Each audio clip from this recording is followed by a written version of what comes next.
جب غسل دینے کی تیاری ہوتی ہے تو ایک آواز آتی ہے، ان کو غسل مت دو، یہ طیب ہیں، یہ طاہر ہیں، یہ پاک ہیں، یہ افضل ہیں، یہ اکمل ہیں۔ لیکن صحابہ یہ کہتے ہیں، اس آواز کو سننے کے بعد میں ہم لوگ آپس میں گفتگو کرنے لگے، آواز دینے والا کوئی نظر نہیں آتا ہے۔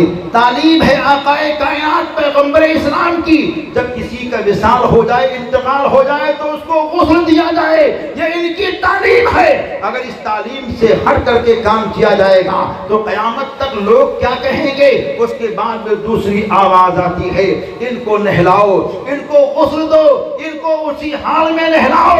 چنانچہ تاریخ یہ کہتی ہے جب یہ آواز آئی تو آواز کے ساتھ آواز آتی ہے، پہلی آواز ابلیس کی تھی، اب یہ آواز جو ہے یہ خضر علیہ السلام کی آواز ہے۔ حضرت خضر آ کر کے بیان کرتے ہیں کہ نبی دو جہاں کو غسل دیا جائے۔ چنانچہ اللہ کے نبی کے چند صحابی ایسے ہیں جن کو غسل دینے کا شرف حاصل ہوا ہے، جس میں حضرت سیدنا علی مرتضیٰ مشکل کشا ہے جن کو غسل دینے کا شرف حاصل ہوا، حضرت فضل بن عباس ہے، حضرت قسم بن عباس ہے۔ یہ ایسے نبی پاک کے صحابی ہیں جنہوں نے نبی پاک کے غسل میں حصہ لیا۔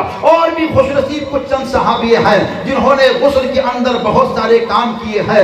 آقا کائنات کو جب غسل دیا جا رہا تھا تو غسل دینے کے بعد میں پیارے علی یہ کہتے ہیں، میں نے نبی پاک کی پیشانی کو دیکھی، آنکھ کو دیکھی، بھاؤں کو دیکھا تو وہاں مجھے پانی کے چند قطرے نظر آئے۔ میں نے ادب سے اپنے دونوں ہاتھوں کو باندھا، پشت پر رکھا اور اپنے سر کو جھکایا اور اپنے لب کو کھولا اور زبان کو نکال کر کے اس قطرے کو میں نے چوس لیا، پی لیا۔ پیارے علی یہ کہتے ہیں اس کی برکت یہ تھی کہ اللہ نے میرے سینے کو علم کا خزینہ بنا دیا۔ میں زمین پر رہتا تھا، زمین پر کھڑے کھڑے شیخلا کو دیکھا کرتا تھا اور زمین پر کھڑے کھڑے میں تحت سرا کو بھی دیکھا کرتا تھا۔ یہ پیارے علی ہیں، ایسا علم نبی پاک کے غسالہ شریف کے قطرے کی برکت سے اللہ نے ان کو دے دیا ہے۔ ارے جب غسالہ مصطفیٰ کے قطرے کا عالم ہے تو نبی پاک کے ذات کا عالم کیا ہوگا؟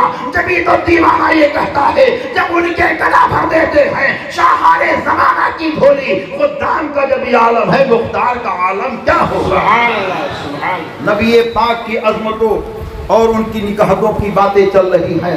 سرکار صلی اللہ علیہ وآلہ وسلم کا جب وصال شریف ہو گیا تو بعد وصال صحابہ کے اندر ایک غم کی کیفیت تھی۔ بچے رو رہے ہیں، عورتیں رو رہی ہیں، صحابہ رو رہے ہیں۔ پیارے عمر فاروق کی کیفیت تو ایسی ہو گئی کہ آپ نے میان سے تلوار کو نکال کر کے ہواؤں میں لہرانا شروع کر دیا۔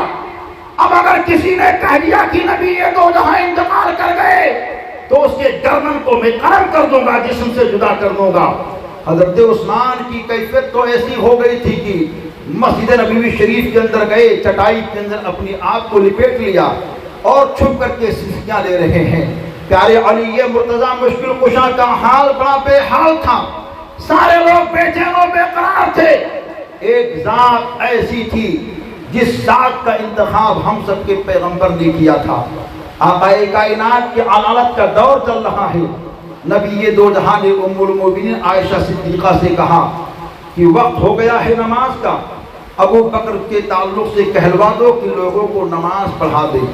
جب نبی دو جہاں نے کہا تو ام المومنین ہم سب کی ماں عائشہ صدیقہ یہ کہتی، آقا وہ رقیق القلب ہیں، وہ بڑے نرم دل ہیں، مصلی پر آپ کو دیکھیں گے نہیں تو آقا ان کی عجیب کیفیت ہو جائے گی، برداشت نہیں کر پائیں گے، کسی اور کو آپ کہہ دیں۔ آقا کہتے نہیں، ابو بکر کو کہو نماز پڑھا دے۔ جب دوبارہ ہونے کا تو پھر حضرت عائشہ یہی کہتی ہے، پھر آقا کائنات بولتے نہیں، ابو بکر کو کہو وہ نماز پڑھائیں، نماز کی امامت کریں۔ جب آقا کائنات فخر موجودات نے تیسری مرتبہ کہا تو پیارے ابو بکر مصلی مصطفیٰ پر پہنچتے ہیں اور نماز پڑھاتے ہیں۔ یہ شرف پیارے ابو بکر کو حاصل ہوا کہ آقا کائنات کے حیات ظاہری میں 17 نمازوں کی امامت آپ نے فرمائی۔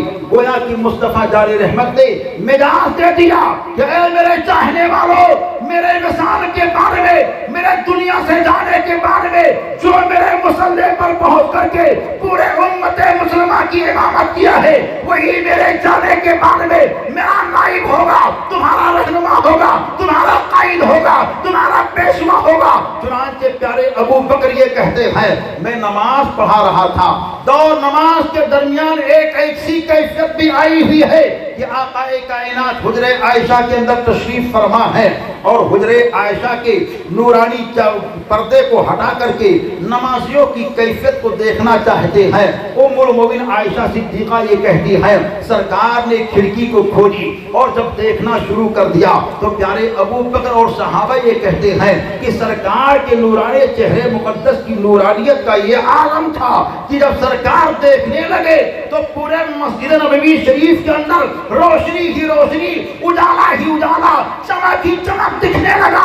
سارے صحابہ جو کعبے کی جانب چہرہ کر کے نماز پڑھ رہے تھے اپنے چہرے کو گھماتے ہیں اور آقا کائنات کو دیکھنا شروع کر دیتے ہیں۔